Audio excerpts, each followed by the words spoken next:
Possibly. I think what happened was the reflation trade was fully priced into the bond market. And earlier on, when it became clear that it's not going to be a blue sweep, that got very quickly priced out of the market. So, broadly speaking, I think if that scenario is back in play, then there's definitely a case to be made for a rise in yields.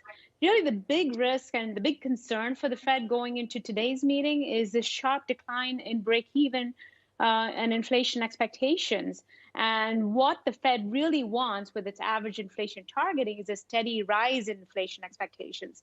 To the extent that the market prices out the reflation trade and inflation expectations continue to decline, that I think is going to be a concern for the Fed. No, that's well said. Let me circle back, Brian, and then just leave it with you. We started with the stock market. We'll end there. Is this the kind of situation where people should try to avoid making real specific bets on any particular sector because there's going to be what seems like a lot of uncertainty in the weeks and months ahead?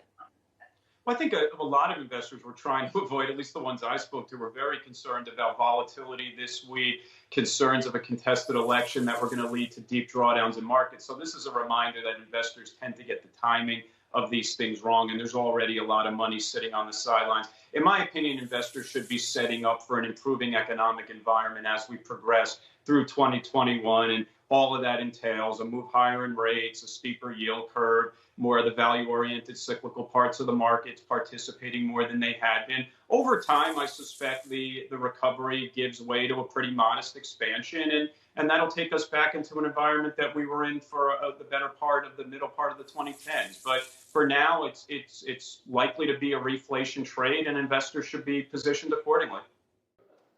Shepard Smith here. Thanks for watching CNBC on YouTube.